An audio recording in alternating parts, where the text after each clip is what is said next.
Hi everyone, कैसे हैं आप सभी लोग। मेरा नाम है Vanshika and I welcome all of you to Ekagrata CA foundation. आज इस वीडियो में मैं एक बहुत ही रिक्वेस्टेड टॉपिक लेके आई हूँ, लॉ आंसर राइटिंग टिप्स। जी, वैसे तो इस टॉपिक को हम लोग क्लास में बहुत बार बहुत अच्छे से और बहुत डिटेल में डिस्कस करते ही रहते हैं, लेकिन आप लोगों की स्पेशल रिक्वेस्ट पे हम लोग एक इसी के रिलेटेड वीडियो लेके आ गए हैं। चलो, तो आपके आंसर्स के लिए इस वीडियो में आप मेरे साथ सिर्फ 2 से 3 मिनट तक बने रहो। देखो, लॉ की एग्जाम आंसर राइटिंग में जैसा कि आप सभी लोग जानते हैं, सबसे पहले तो केस स्टडी बेस्ड क्वेश्चन आ सकते हैं या फिर डायरेक्ट थ्योरी क्वेश्चंस आ सकते हैं। जो भी हमारे डायरेक्ट थ्योरी क्वेश्चंस होते हैं उनको तो आंसर करना बहुत इजी है, क्योंकि जैसे जो भी लिखा है, for example state the salient features of a company, तो उस केस में आप क्या करोगे, सबसे पहले तो आप कंपनी होती क्या है उसकी डेफिनेशन लिख दोगे सेक्शन 2 क्लॉज 20 के अकॉर्डिंग, एंड फिर आप उसके सेलिएंट फीचर्स लिख दोगे और इस तरीके से आपका डायरेक्ट थ्योरी क्वेश्चन हो जाएगा कंप्लीट बहुत ही जल्दी। सेकेंड टिप जो है आपकी, सेकेंड तरीके के जो क्वेश्चंस आते हैं वो आते हैं केस स्टडी बेस्ड क्वेश्चंस, जहां पे वो लोग एक पूरी केस स्टडी को डिस्क्राइब करते हैं और उसके बाद आपसे आपका कंक्लूजन मांगते हैं कि क्या ऐसा हो सकता है या ऐसा नहीं हो सकता है। उन तरीके के क्वेश्चंस में मेनली आप सभी को आती है दिक्कत, तो उसी के लिए आज मैं ये वीडियो लेके आ गई हूँ, है ना। सबसे पहले तो आपको लिखना होता है प्रोविजन ऑफ द लॉ, यानी कि जो भी सेक्शन है, फॉर एग्जांपल जो भी केस स्टडी क्वेश्चन में गिवन है उसके रिलेटेड लॉ का जो सेक्शन है, आप सबसे पहले क्वेश्चन को देखोगे, आइडेंटिफाई करोगे कि किस चैप्टर से ये क्वेश्चन आया है, उस चैप्टर का कौन सा सेक्शन नंबर है जो उस चीज की बात करता है।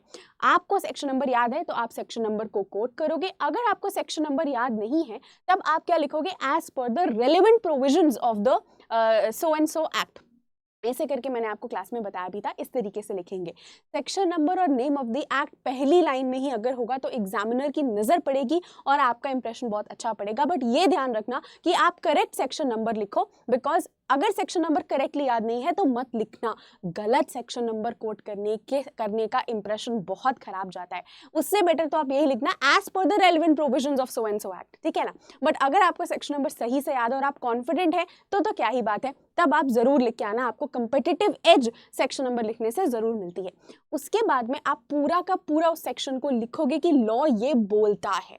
जब आपने वो पूरा प्रोविजन एक्सप्लेन कर दिया, उसके बाद में अब आप उस प्रोविजन को जो हमारे क्वेश्चन के फैक्ट्स ऑफ द केस हैं उनसे कनेक्ट करोगे और उनसे जोड़ोगे। ये आप लिखोगे पूरे के पूरे आंसर को, एक ये मेन बॉडी आपकी बनेगी। और एंड में जो आपका थर्ड स्टेप है, जहां पे आप 1 से 2 लाइनों में फाइनल कंक्लूजन लिखोगे कि the action of so and so person is tenable और the action of so and so company is tenable और नॉट टेनेबल, लाइक दैट। 1 से 2 लाइनों में सिंपल हमारा कंक्लूजन आ जाएगा। और यही चीज मैंने यहाँ पे आपके लिए बोर्ड पे भी लिखी हुई है। सबसे पहले प्रोविजन लिखना है, पूरा लॉ जो भी क्वेश्चन में केस स्टडी गिवन है उससे रिलेटेड सेक्शन को डिफाइन करो, बताओ कि सेक्शन क्या बोलता है, सेक्शन क्या बोलता है, उसके बाद में उसी सेक्शन क्या बोलता है को कनेक्ट करो जो आपके क्वेश्चन में फैक्ट्स गिवन है उसके साथ में।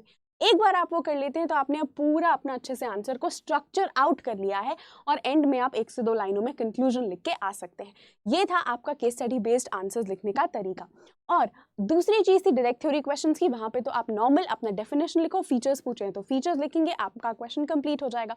मैम कितने पेजेस भरने होते हैं लॉ के आंसर में, तो देखो ऐसा कुछ रूल नहीं है, लेकिन क्वेश्चन की वेटेज के अकॉर्डिंग, फॉर एग्जाम्पल अगर कोई क्वेश्चन 2 मार्क्स का है तो नेचुरल सी बात है आप पूरा पेज लिखने जाओगे तो एंड में आपको ही एग्जाम हॉल में टाइमिंग का इशू होने वाला है। तो प्लीज इन सब छोटी छोटी बातों का ध्यान रखना।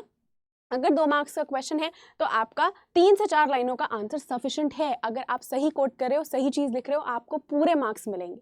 और अगर आपका आंसर 5 मार्क्स का है तो आपको उसके अकॉर्डिंग लिखना है। आपने जो भी क्वेश्चन में लिखा है ना, उसका जो भी आपका आंसर है वो तो लिखना ही है, चाहे क्वेश्चन जितने भी मार्क्स का हो, मतलब जो पूछा गया है वो तो आपको अच्छे से लिखना ही है, प्रोविजन, फैक्ट्स, कंक्लूजन। और अगर डायरेक्ट थ्योरी क्वेश्चन है तब तो नॉर्मल जो पूछा है वो जाके सीधा सीधा लिख के आ जाएंगे। अगर आपके लॉ के आंसर राइटिंग टिप्स से रिलेटेड और भी कुछ क्वेश्चन है तो कॉमेंट सेक्शन में जरूर बताना, और मैं उसके लिए या तो एक सेपरेट वीडियो लेके आ जाऊंगी या फिर आपके कॉमेंट्स का रिप्लाई करूंगी। तो थैंक यू सो मच इस वीडियो में बने रहने के लिए, and I will meet you in the next one. Bye bye.